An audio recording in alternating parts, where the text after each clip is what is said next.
There is one crucial thing that's keeping your real estate business from reaching the next level.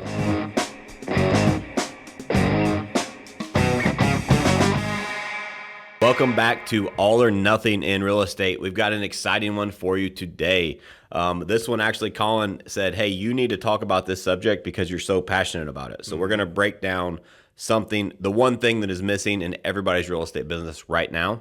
We're going to give you actionable takeaways of how you can actually apply this to your business to take you to the next level, no matter where you are. Absolutely. This is something that we've talked about in bits and pieces here and there, and just realized it's such a core piece on how we run our business and how successful people in the industry are doing it.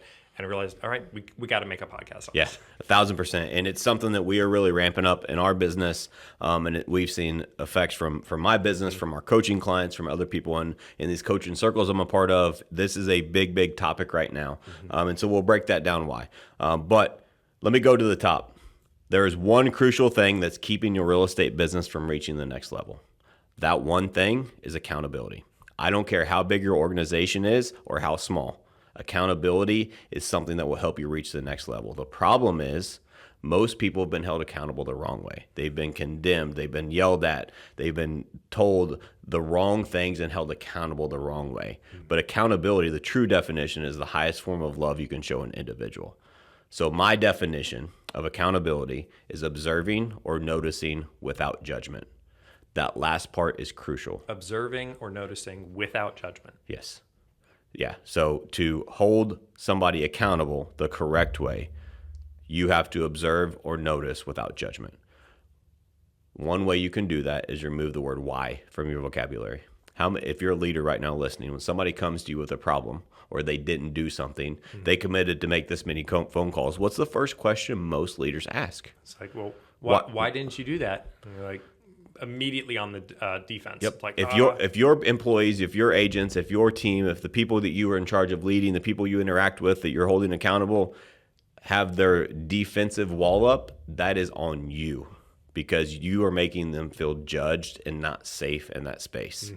And so what really happens, the magic of all this, I'm going to skip to the end and then I'm going to fill in the middle. So what happens if you do this the correct way? Your company, your agents, your team hold each other accountable at such a high level and strive to be accountable. They are starving to be held more accountable because once they experience it the right way, guess what happens? Their performance improves. They get better. They make more money. They help more people. They accomplish more things, and they want more of that feeling. And they realize that this accountability piece done in the right way is what helped them achieve it. And when you do that in an entire organization, and you can create an organization and a culture of accountability, it leads itself. Absolutely. Accountability, just the word itself, has negative connotations in the vast majority of our culture. It's like, hey, I'm going to hold you accountable to this. And you're like, oh, I don't know if I like that, because how most people have experiences is exactly like you're saying. They're immediately when someone starts holding you accountable, they're like, well, why didn't you do this? Why aren't you better? And that's not how you should go about it at all. But if you can flip that and make accountability something that is a positive experience, people are excited on every aspect of it. Like you said, that they're looking for accountability. And we've seen the results here, and it's tremendous. And it's a snowball effect. Once it starts, and it starts from the bottom up, from the agents on your team, the operations member, whatever team it is that you're leading, because everybody's a leader to somebody, right? And so if you truly love those people, hold them accountable. That's true love. Accountability is the highest form of love you can show an individual. If you love your people, you love your family, you love your kids, you love the people you're leading, hold them accountable. Don't be that friend that lets them slide and accomplish less than you know that they want. That's not a true friend, right? And so if you're a true friend, you truly love them, hold them accountable. But the reason most people are scared of accountability is because they've experienced it in a negative way and in the wrong way, because they feel judged, they feel condemned, and that is not true accountability. True accountability, we're going to break it down today on how you actually do that, because there's several subtleties and nuances and we're going to go deep on how to do that correctly. So let's talk about the mindset. Why is accountability important? So I talk a lot about mindset. One of the mindsets that I talk about that Colin enjoys, because he put it on the notes here, is you can either be a victim or a victor, right? And so how many people do we know in this world that have that victim mindset? that say, poor me, it's everybody else's fault. I just was dealt a bad hand, any of that stuff, right? No, don't get me wrong. We all have a story. Oh, yeah. We all have problems. But it's what you do with those problems that matter. Right. Are you going to use those problems as fuel, or are you going to use them as an excuse? What's the phrase? Is like life is 10% of what happens to you, and 90% of what you have or how you happen to it. Yeah, 100%. So again, you can use your situation, your circumstances, your problems as an excuse, or you can use it as fuel to motivate you to be better. So that's probably another podcast, but I've got a great story on that mindset from that would really break that down. But guys, for real, we've all know those people. Nobody wants those people in their life.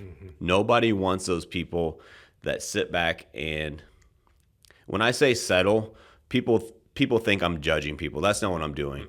Like, if that's your choice and you're doing that because that's what you want out of life, I support you. What hurts my heart, and when I say people are settling, is they say they want X, but they don't do it. Right. And they don't do it because of everybody else's fault. Like, that is very sad to me. And what I'm trying to do is help you out of that, because the only way that you can improve that is by taking action and being willing to be held accountable. So one of the mindsets you have to do is you have to be willing to accept responsibility. You are where you are in your life because of the choices you made, period. There is no circumstance that puts you where you are. There are choices that we make every single day. You are where you are, and you're not where you want to be. If you're not where you want to be, you're not there because you did not make the right choices yet. Right? It's choices matter. And so we are in control. I accept responsibility for every outcome in my life. There's another podcast. Go back and listen to it. What was it called? I forget the name of it at the moment, but I know it's back there. Yeah. So we'll reference it in the show notes, but it was a whole podcast on accepting responsibility and how if you can't change it if you don't own it, right? And so there's a lot of people that let the world happen to them. I want you guys to happen to the world. Yep. I want you to live on purpose, not on accident. And the best tool for that, to start things off, to switch from that victim mentality to victor, is accepting responsibility. To fully own the situation and say, you know what?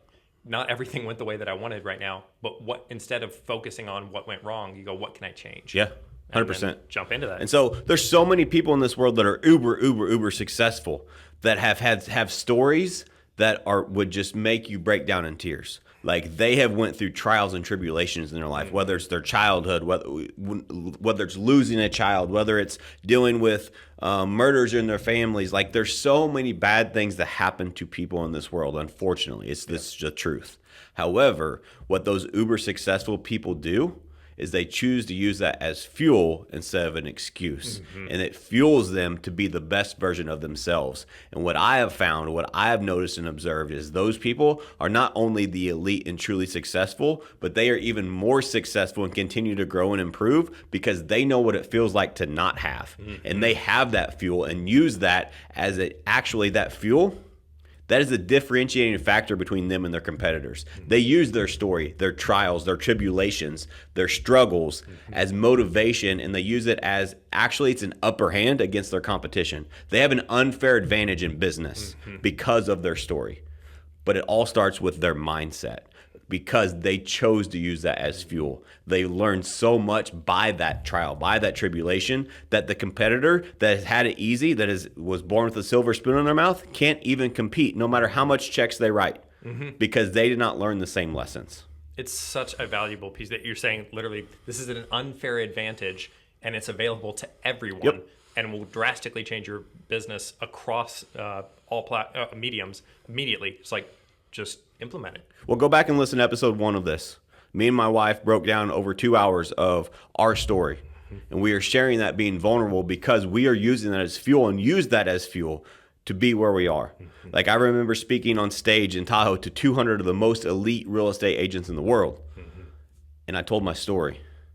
And I was talking to one of them yesterday, because I'm speaking again this year at that event. If you want to come, let me know. I'll get you connected with the ticket. It's a great event. It's the elite of the elite. But they were talking about my speech, and they remembered it. They said, honestly, yours stood out more to me than anybody else's because you got vulnerable, and I realized why you have been as successful as you have is because of your story. And so this isn't theory for me. Like other people have had it way harder than me. This isn't a pity party. Right. However, I choose to use my trials, my struggles, my tribulations as fuel to be better, and I'm never going back. And I know that.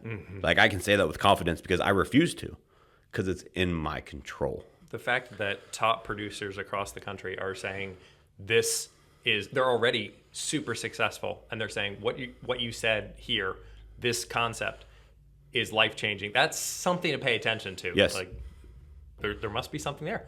Well, success is simple.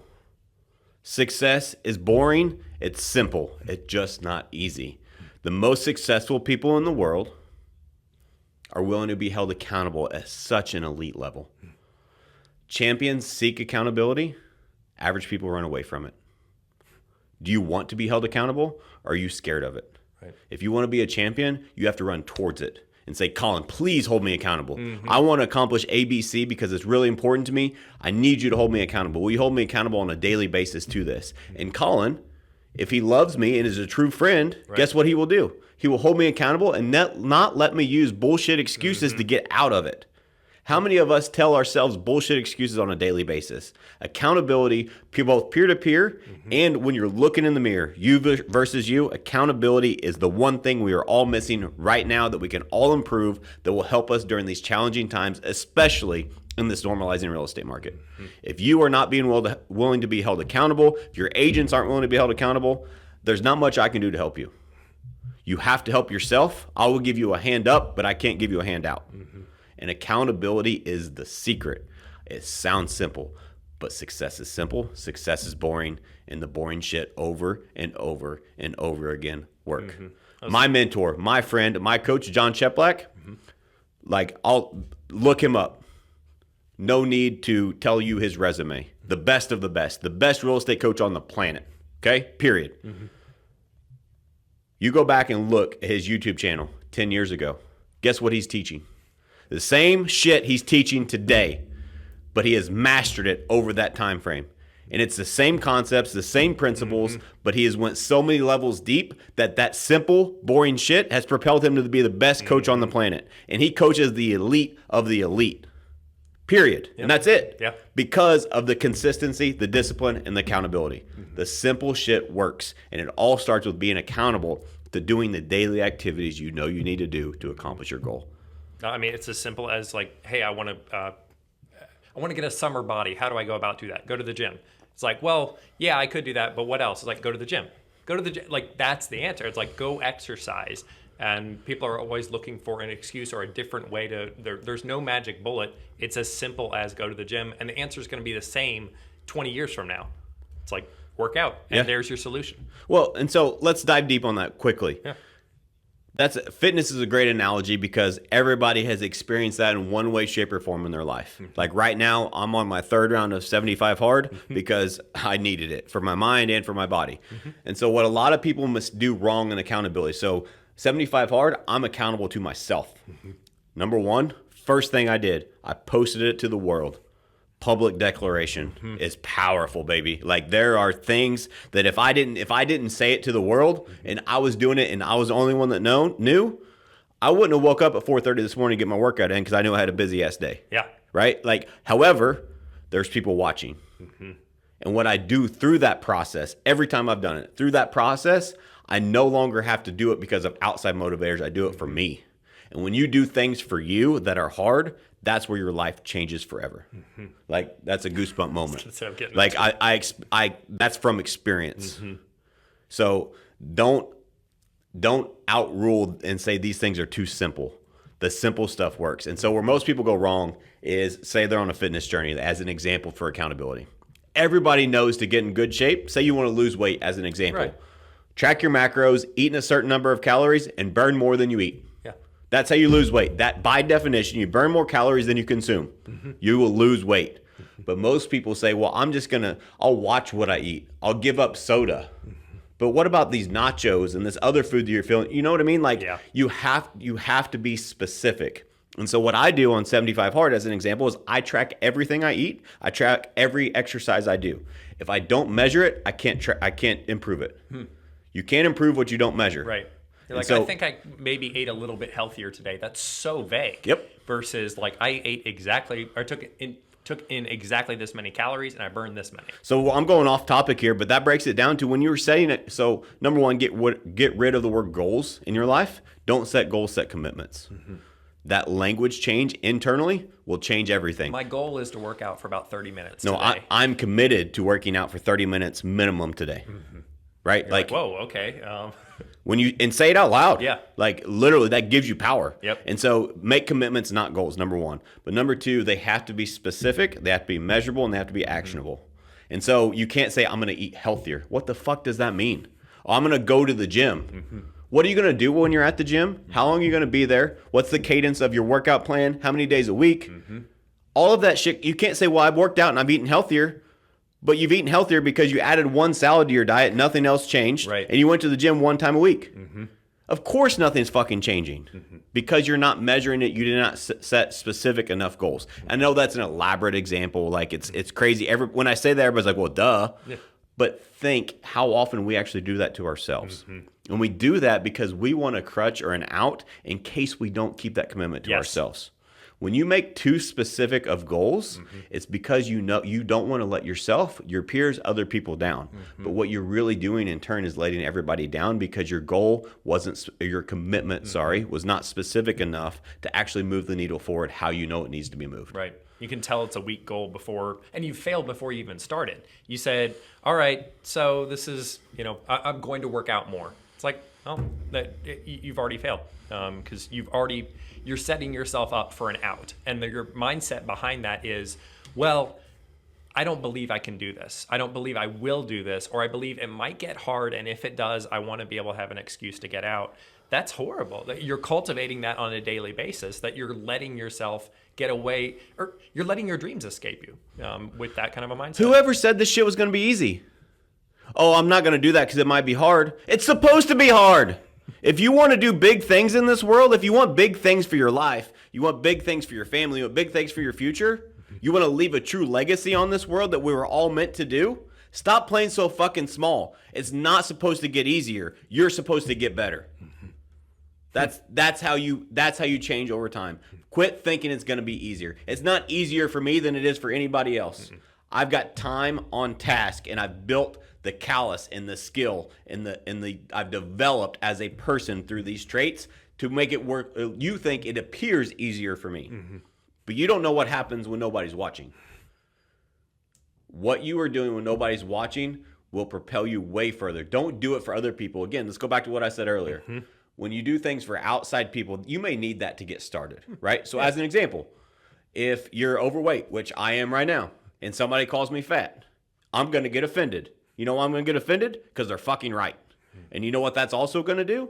I'm going to show that motherfucker that, you know what, I was fat. Thank you. But I'm going to be in the best shape of my life in 75 days from now. You watch.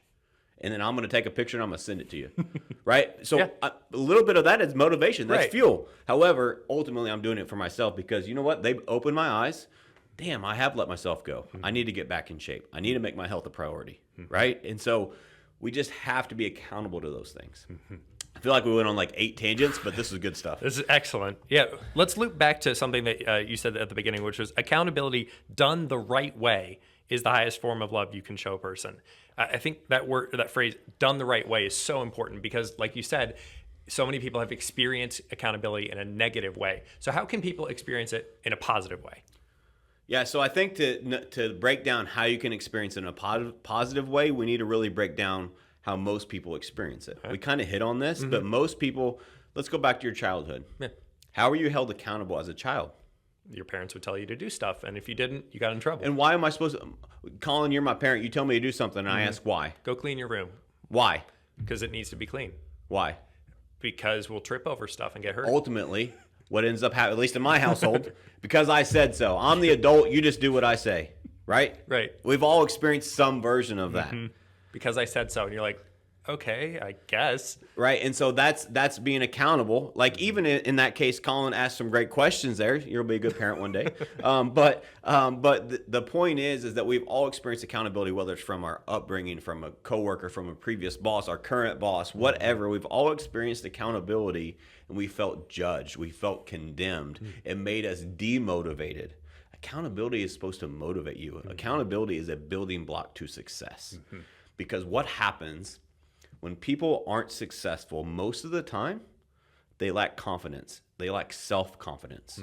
How do you create self-confidence? Self-confidence doesn't come from external. I can tell Colin that he's beautiful, he's this, he's that, he's caring, he's a great person. All that's true, absolutely. But Colin doesn't believe me until he believes it himself. Right. And the only way Colin can prove that to himself is by being accountable to himself and by doing the things he promised himself that he would do. And you build that confidence over time.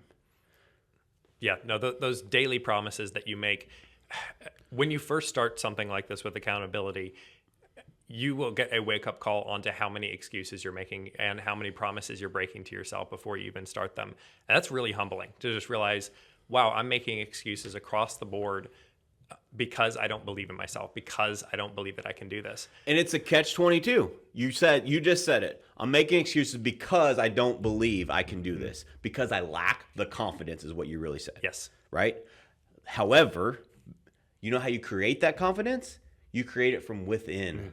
And if you keep those promises day in, day out, one commitment at a time, eventually over time, guess what happens? What is keeping you from making that commitment is lack of confidence.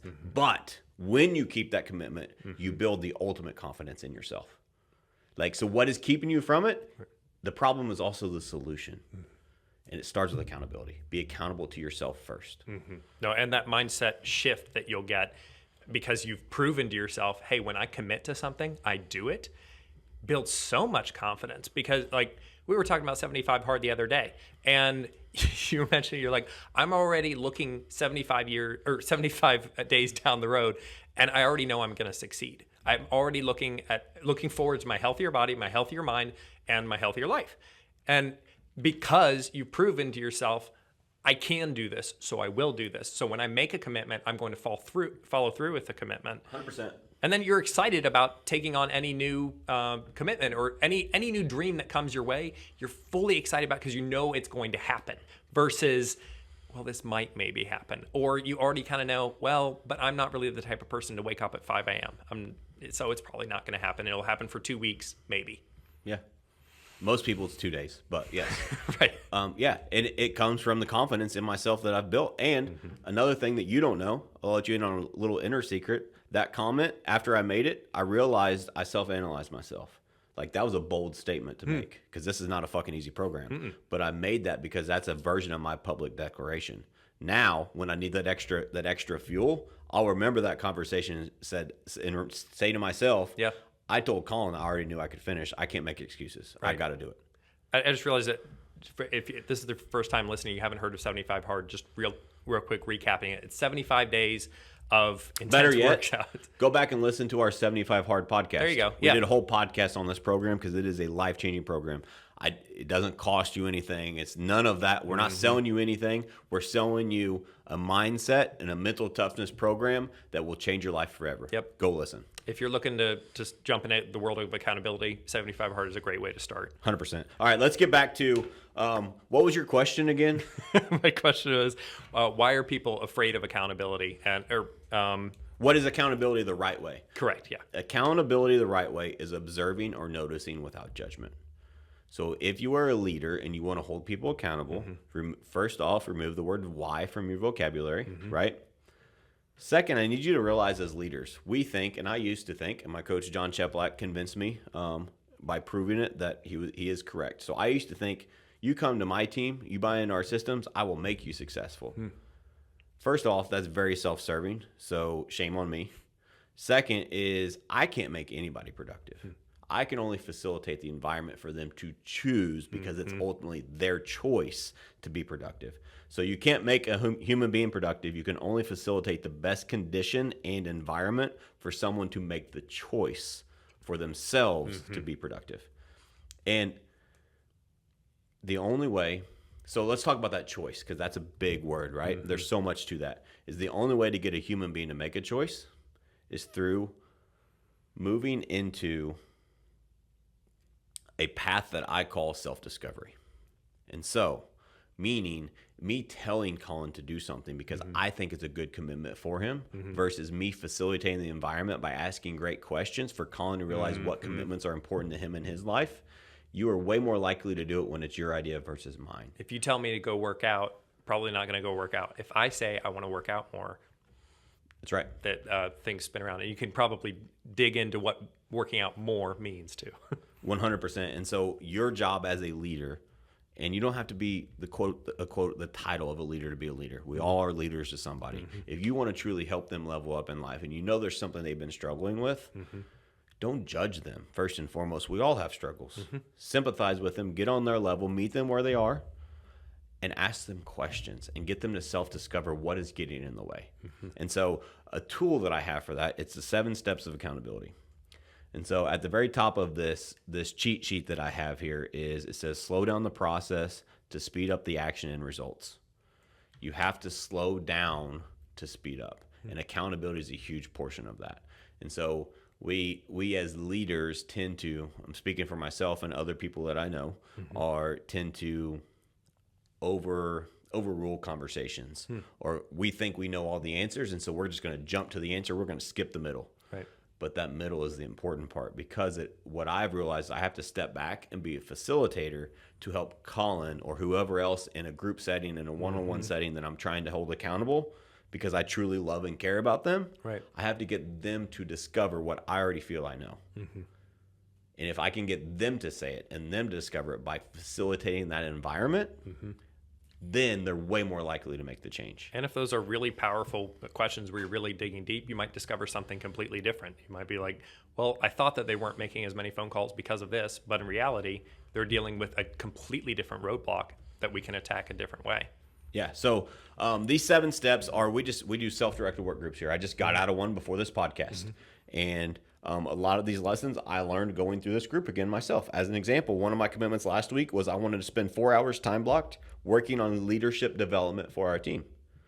What I learned about myself through that, I kept that commitment, but I didn't accomplish what I thought I would accomplish. And so what I learned by that is I need to make my commitments more specific. So this week, I said this document, this process, this one-sheeter will be done by next week. And I know that'll take me 5 to 6 hours. Right. But instead of saying 5 to 6 hours, I made it more specific of a commitment. Yeah. And so part of accountability, too, is being self-aware. Yep. Right. So anyway, let's role play. These 7 steps, let's role play. We're in an accountability group, self-directed work group, whatever you want to call it. And so, Colin, did you have a commitment for last week? Yeah, I wanted to make 20 calls this week. Okay. So that's step 1 is, did you have a commitment? Because me saying, Colin, your commitment last week is not as powerful as Colin rephrasing his commitment, right? Yeah, I committed to 20 calls last week. Yeah. So, Colin, did you keep it? No, I had some stuff come up, and I got 5, which was really good. But yeah, it kind of fell off my radar. Okay, I'm going to continue this role play, and I'll go through the 7 questions after we're done. And can we send this document in the show notes? Absolutely. Okay. So Colin, what I'm hearing you say is that that you weren't able to keep that commitment. No problem. That happens to us all. Just out of curiosity, what got in the way? You know, I had some family stuff that was coming up. I guess I was sleeping in a little bit more than I probably should have, and let other priorities kind of get in the way of this. Yeah, I completely understand. It happens to all of us. In the realm of all that's possible, Colin, do you feel like you still could have kept that commitment? Yes. Okay, good. So what did you learn about yourself by not keeping that commitment through this process? I realized I need a better system to keep this on my radar, because I got distracted by everything that was going on at the time, and it fell off. So I need to do a better job at having a system that keeps this right in front of me so I don't forget about it. And what does that system look like? You know, I've seen a lot of the people in the office use Google Calendar. They've been like time blocking, and they get like an alert on their phone. So I think I'd like to try that. Okay. And so you'd like to try that? I will commit to trying that. I will commit to doing that this Colin week. needs self-directed work groups again. Right? So part of what you don't know, backstory, is that we don't allow the word try in our environment. So anyway, so Colin, you would like to commit to using Google Calendar? Yes. And so in this case, to save for the role play, I would dig deeper, specifically how he's going to use it, what the purpose is, what the result is, so it's specific, actionable, and measurable, right? And so let's go back to your first commitment, Colin. I believe what was your first commitment that we started talking about? The 20 calls. It was 20 calls. Okay. Yeah. Would you like to recommit to that? Yes. Okay, great. Well, thank you for being your honesty, transparency. I want to acknowledge you for the other 2 that you did complete last week. Great job on those. Thanks. And I think we did some great discovery here on how to help you accomplish that this week. So, guys, that's it. That's the secret. That's the step. You broke basic, simple conversation, but those 7 steps are in there. Do we break all of them down yet? Yep, I forget. we're done. Perfect. So the 7 steps, really quick, guys. 7 steps of accountability. Did you have a commitment? Number 1. Number 2 is, did you keep it? Number 3, what got in the way? Number 4, in the realm of all that's possible, could you have kept the commitment? Number 5, what did you learn about yourself by not keeping the commitment? Number 6, would you like to recommit? Number 7, acknowledge them for what they did do. End on a high, because Colin doesn't. So these, an example for our office, we do these in a group setting. Public declaration is real. Yep. Colin, in this fake scenario, hates coming to the group and feels this big, feels like a little bitty, like the size of a finger. Shoot, I only got 5 this week. Everyone's going to judge me. Yep. And because he has to here? admit in front of the group that he failed. Right. And so you have to end on a high note to get him inspired for next week. So acknowledge him like I did. Colin, great job on the other 2 things you did accomplish. Right. That's fantastic. And I'm confident you'll be better next week. Cool. Just facilitate it over and over again. That's right. And another quick note too, if you're struggling in this environment and people are consistently not getting their commitments, a great way to not feel judgy. And so let's say Colin said he wanted to make 1,000 calls today. Like that was his commitment. Like that's something unachievable, right. Or something that they just, Colin has said something that was achievable. I felt it was the realm of all that's possible, but 3 weeks in a row, he's just not been able to do it. And so what I will turn to is I'll turn to the group and let the group decide, and I will facilitate. Right. Hey, group. So what I heard Colin say is he would like to make 1,000 phone calls a day.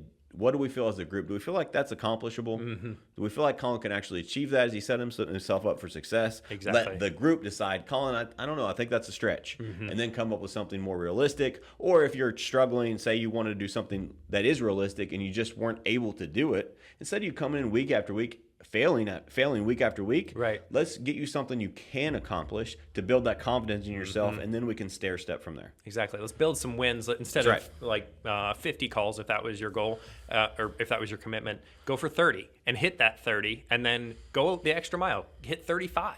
Hit 40, and then start making new commitments. Your accomplishment becomes your new standard. You're building confidence. It helps everything across the board. Accountability is everything, right? I mean, and awesome. Colin said it very quickly because he's heard us say it over and over again. But for the listeners that may not have heard it, that is gold. Your accomplishment becomes your new standard. If you truly live that way, you will always be growing and getting better and better. Well, because your confidence is going right. up each time too. That you're like, well, my accomplishment is that I got 30 calls. So my confidence in, hey, can you do 30 calls this week? It's like, yes, absolutely. It's like you built that up. So then the next week when you hit 35, your accomplishment just went up. And so so does your confidence as well. Yeah, 100%. So what are some other tools that people can implement in their real estate businesses to implement or cultivate a culture of accountability? That's a great question, because accountability, yes, you have to be accountable to yourself first, but there's power in a group accountability, right? If you can create a culture of everybody wanting accountability, everybody eliminating excuses and holding themselves accountable to things. Like, here's a real life example. We just got out of our self-directed work groups. I had 2 members of my leadership that volunteered to be a part of that with me and some other agents. And they both committed this week to projects that we've talked about for the last 3 months. But they've put it off and put it off and put it off, myself included. This is not pointing the finger at them. Nope.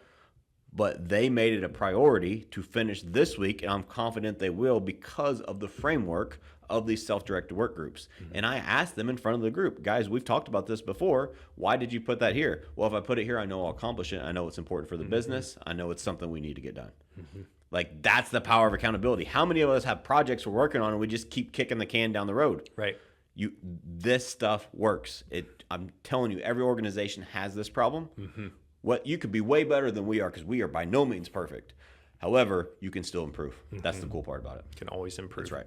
So how do you cultivate a culture of accountability? Where do you start? Yeah. First and foremost, you have to lead by example.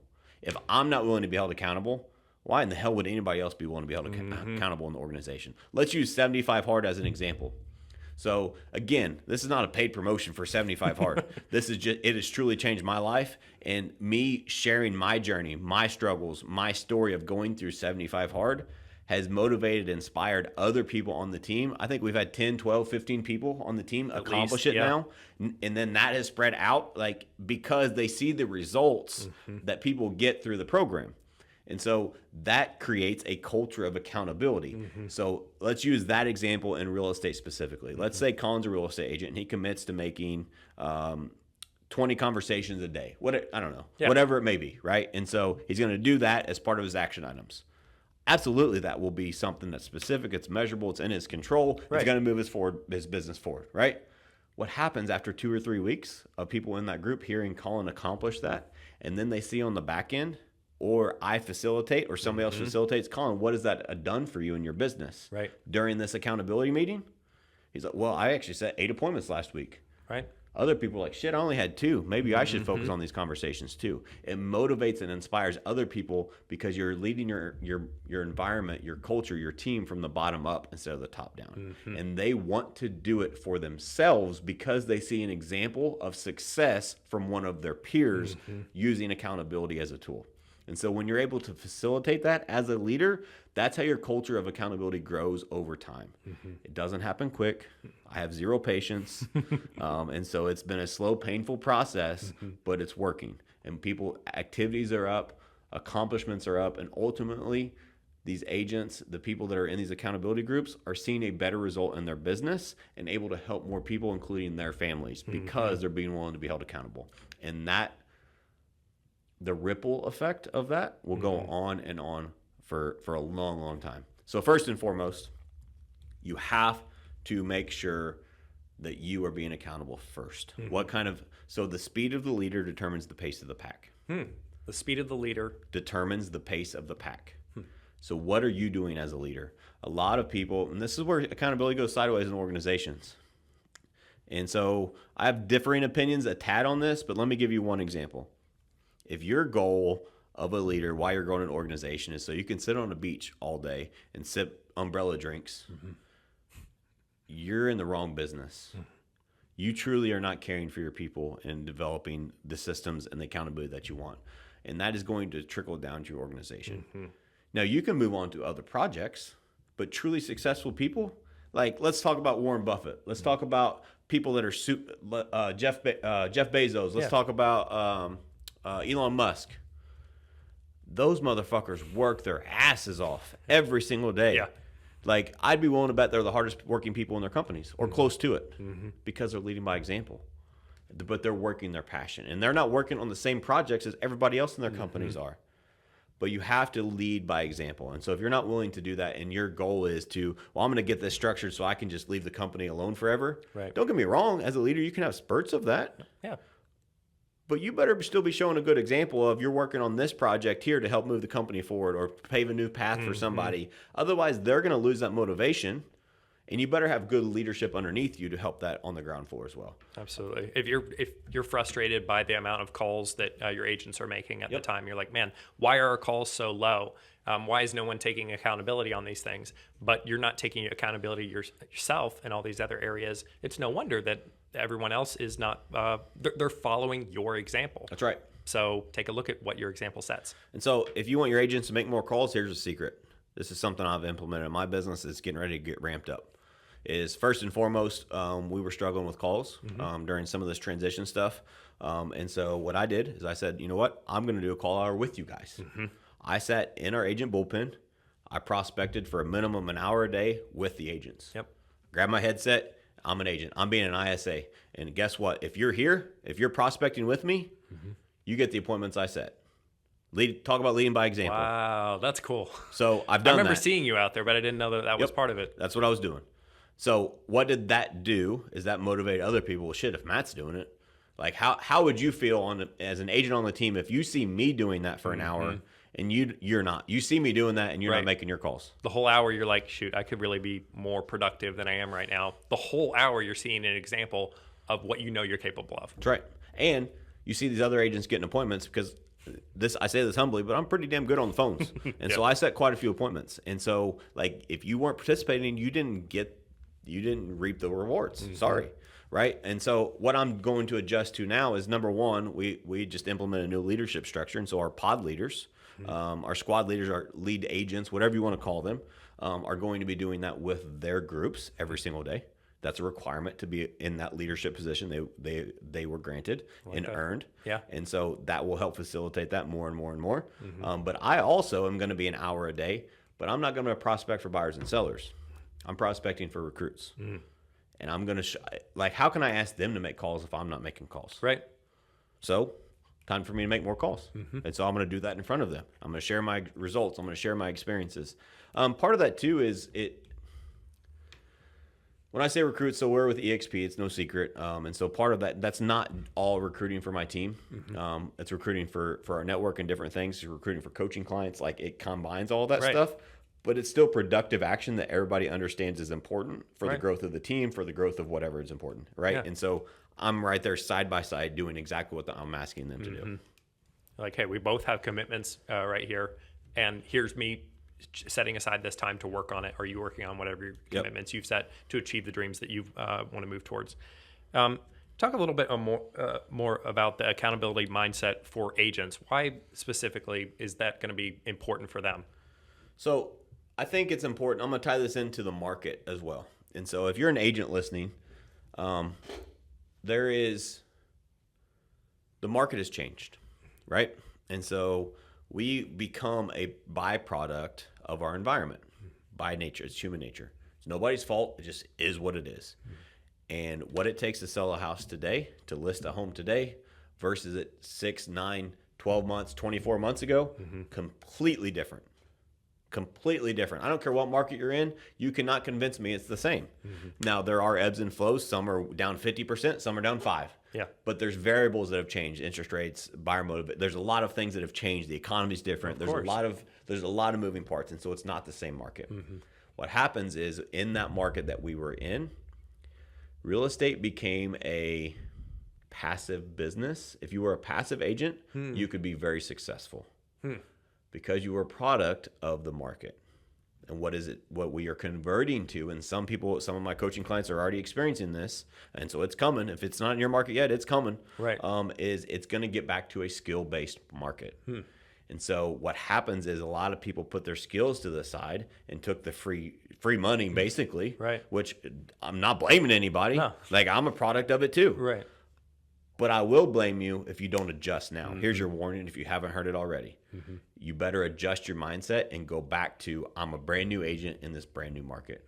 And what do I need to reevaluate about my business to change? And that starts with, what activities do I need to do on a daily basis to accomplish my goals? Because your activity that you have been doing is not going to get you what you want moving forward, because the market changed. And if your behavior doesn't change with the market, you're going to be left behind. National Association of Realtors predicts that 30% of real estate agents that are licensed right now will be out of the business in the next 12 months. 30%. That's a third. Jeez. If you don't make these changes, I'm talking to you. You're in that bottom third.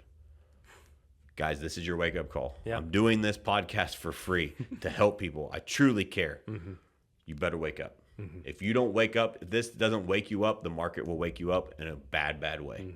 Well, if it's transitioning to a skill-based market, then you got to spend some time on your skills, way more than you used to.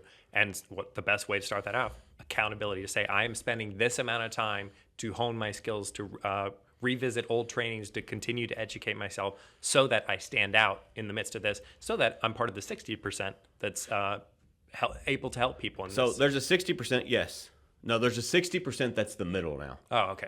But there's a 10% that's going to be the top. That's how I feel. That's how my brain works, is that there's going to be people that use this shift, this adjustment, this change, this normalization of the market, whatever the hell you want to call it. It's changed. We all, nobody can deny it. There's people who are going to use that as an advantage because let's go back to the beginning. This is a cool circle. They're going to be a victor, not a victim of the market. They're going to use the market as fuel versus a crutch or an excuse. And they're going to use that to get better and to become the best version of themselves, to work on their skills, to change the actions they take daily.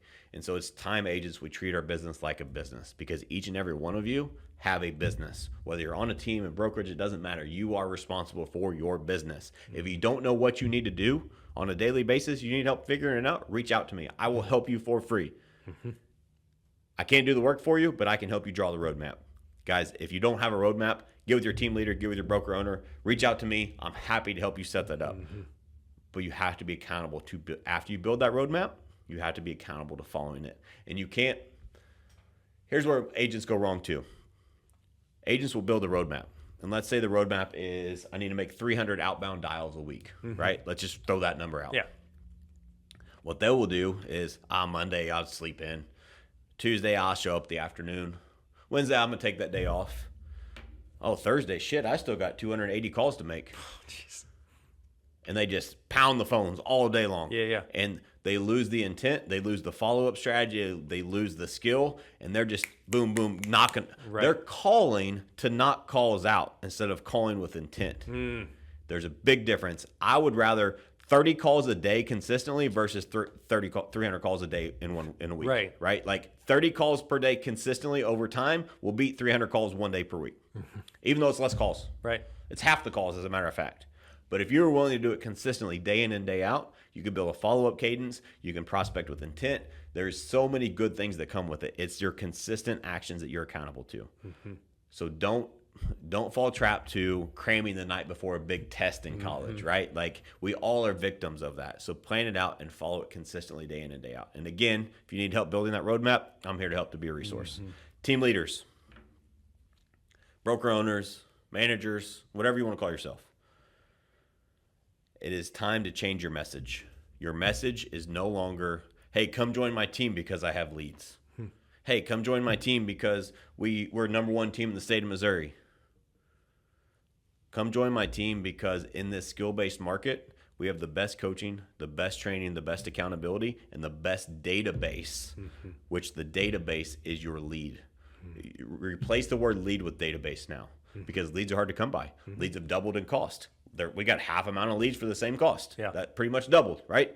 And so other coaching clients are experiencing worse than that. And so this is just the beginning. So number one, find creative ways as leadership to create different leads. But number two, quit selling. So my coach, John Cheplak, says, how you onboard somebody is how you will offboard them.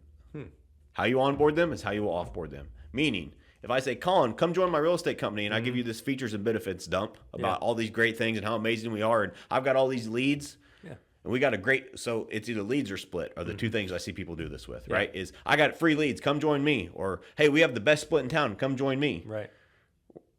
Number one, if the leads aren't free, they cost everybody money, right? And if you have leads in the best split, what other value are they providing to you? There's nothing. Like you have to realize that you are partnering with a team leader, with a broker owner, with a team, and they're partnering to invest in you, and you are a return on that investment. And they are partnering in your success, and part of that commission split that you pay gives that company more money to reinvest in you. Right. Right? And so that's how it works. And so, meaning if you come and join a team because you want the free leads, what happens when leads dry up? Then I'm going to look I'm going to go somewhere else that has leads. Exactly. I bring you on because I have the highest split in town. Great. You see an advertisement for 100% brokerage. Where are you going? Goodbye. You're going to the best split. Yeah. I want to bring people on that are right for my company that want to join because of the values we truly have. Do we have leads? Do we have great splits? Do we have all? Absolutely we do. However, we are way more than that. And when you have these conversations with your with your agents, you stand out. You're different, and you need to be different. Don't say, number one, on your recruiting appointments, because right now it's recruiting season. If you're a team leader and you're not recruiting, you don't have a plan, and you don't have your roadmap, like I just said for agents, that's based on recruiting, good luck. Because a third of your agents are already out of the business. What happens to your business if a third of them leave because they lose their license, because they can't afford their dues? You just lost a third of your income. What? Yeah.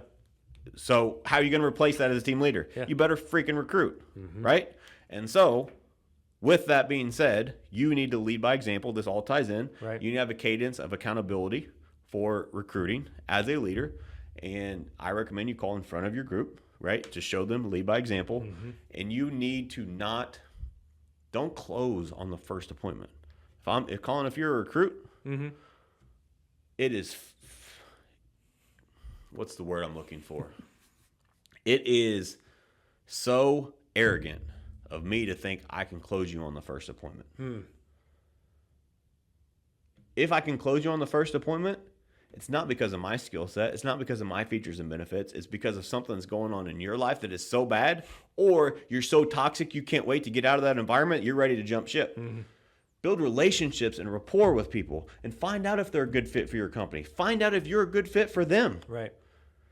If you don't build that relationship, you don't slow down to speed up, you'll have turnover. You have all kinds of different things that happen in your organization. Speaking from experience, you have to slow down to speed up, and you have to set people up for success. And so when you onboard them, find out what your value proposition is, because it's important, but don't do a feature and benefits dump.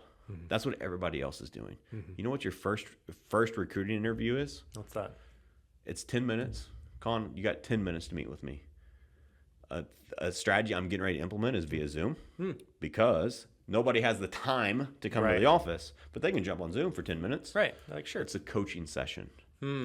Colin, here's something. When we meet, I just want to hear about what's really important, you and your business.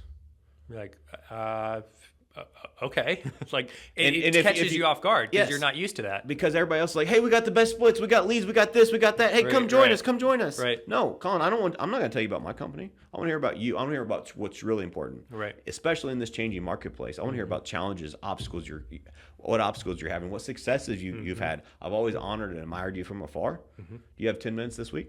Yeah. You're like, sure. Yeah. That's how you build relationships. That's how you recruit. Because you need to become more valuable than their current broker. But why you're not their broker? If you can provide so much value in these coaching sessions, in these meetings, guess what will happen? Eventually be like, why the hell am I at this place? Right.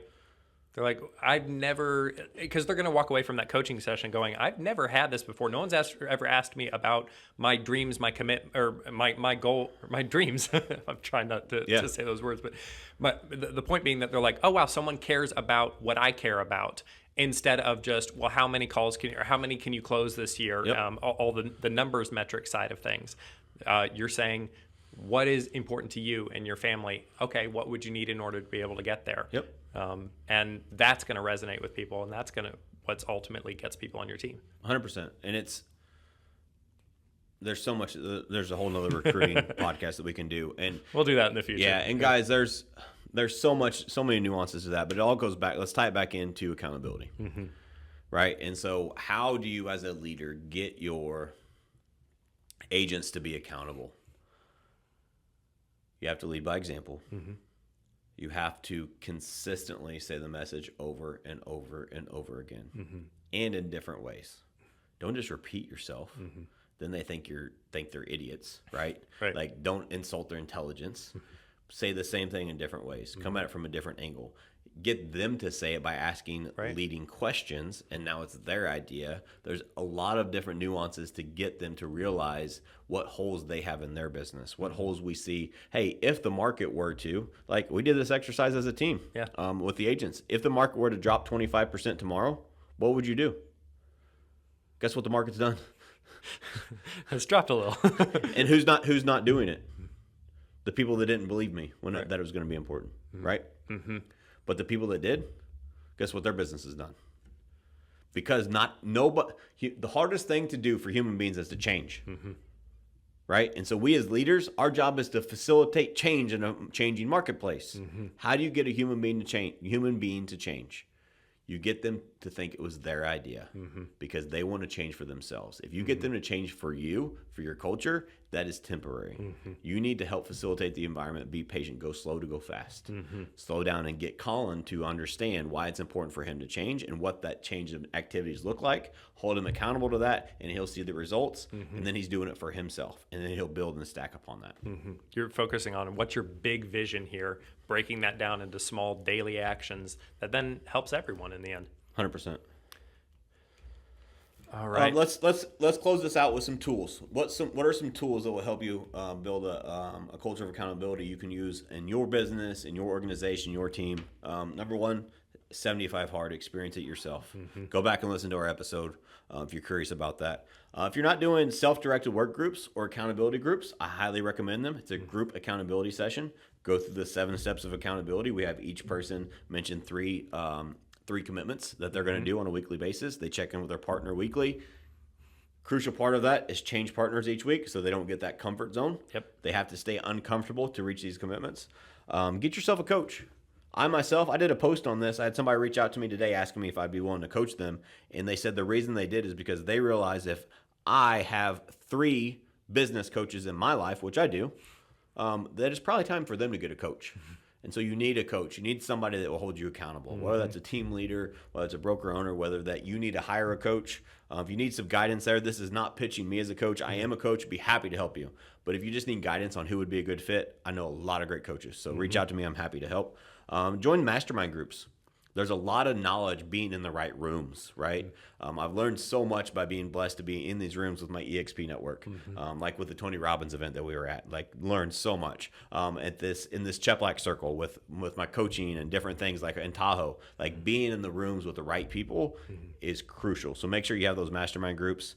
Time block. If you don't tell your day what to do, especially in this business, it's going to get out of hand.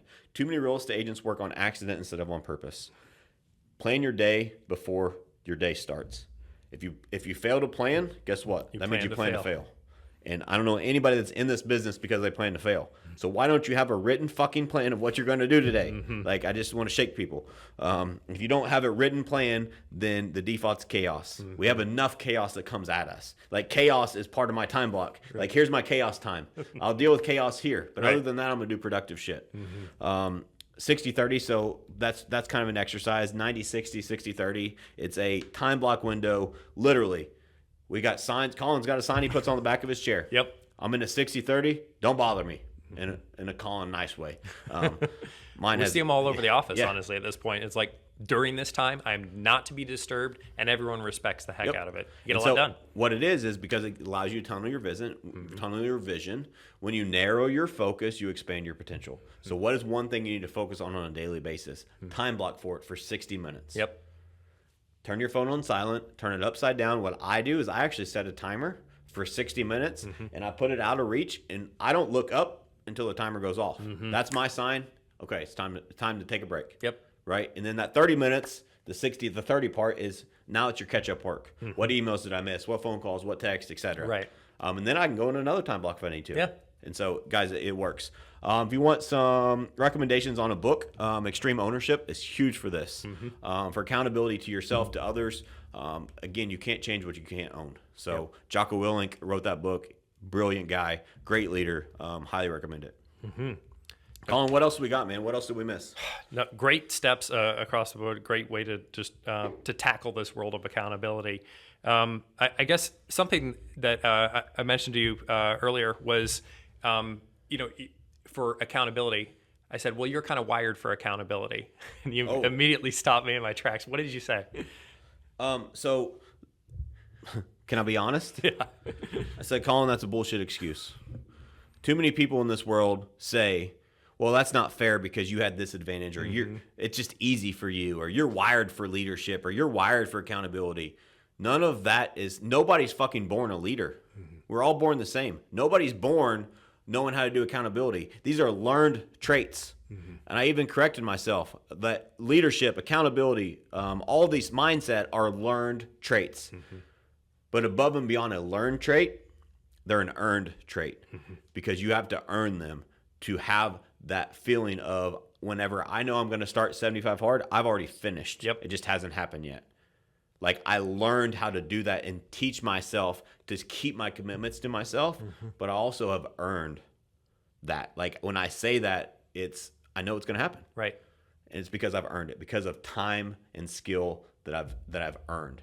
And so don't be that guy or girl that thinks, well, it's just easier for that person. You have no clue what they've been through. You have no clue. Like, they say overnight successes, right?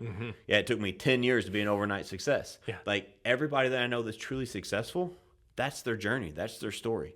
So quit judging them, because what that is doing is you are projecting your own insecurities onto them. Well, obviously it just fell into their lap, or Yeah. that you've always been great at this, or, I mean, you could do that, but obviously I wasn't built that way. Yep. Like, And here's what I learned a long time ago. And one of my mentors, Andy Frisella, taught me this by listening to the MFC CEO Project, is now his podcast, Real AF. He also was the creator of 75 Hard. Dude has taught me so much about life and business. So too many people go around life saying, I'm not where I want to be because of him, her, other people. Too many other people in life say, well, it must be nice. Don't be that guy or girl, because you have no clue what they went through. I have learned and so much and put so much work behind closed doors to be able to have half of the skill sets that I have today. Like, it's like I'm nowhere near the end. However, here's what you're doing. Whenever you say something like that, well, it's easy for you, but not for me. You are insulting the work that they've put in. So let me just tell you this. And again, I learned this from Andy. He says it all the time. I was listening to him this morning when I was working out. I have to work this hard because I am just a normal guy. I'm nothing special. And he inspired and motivated me by saying that over and over again. This guy's got billion-dollar companies now, right? And he said on his podcast today, like, I show up before anybody else to work because I have to. Because the skills that I have, the people say, oh, it must be nice, must be lucky for you. They have no clue the work I've put in to get these skills, right? And I have to work harder than them to keep them. But they don't think about that, because they want to use that as a crutch or an excuse that they're not where I am because, well, it must be easier for me. right. But truly, are you putting in the work that person's putting in? Because honestly, like, I think my success journey has just began. However, I have accomplished some things in life, and I know for a fact, and I say this all the time to the team, I am nothing special. I'm a normal fucking guy that is willing to learn, willing to put in the work, willing to be disciplined, and willing to do the hard shit that nobody else wants to do. And if you can do that, and you can be accountable to that, and you can create a cadence of accountability in your environment, you, your team, your people can accomplish anything. Makes all the difference in the world, that's for sure. Got a little goosebumps out of that. Well, I say we end on that then. Yeah, absolutely. Do you have a challenge for the people listening at home? Yes. Guys, I'm going to challenge you. If you got any value of this, then take me serious on this challenge. And wherever you listened, watched, just respond with the answer to this. Colin's going to put it in the show notes too.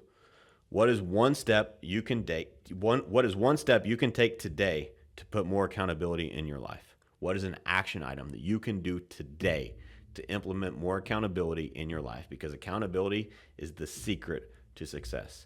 That will help you no matter where you are in life. A higher level of accountability will serve you, period. So what is one action item that you can do today to accomplish more accountability? It sounds like a solid bit. All right.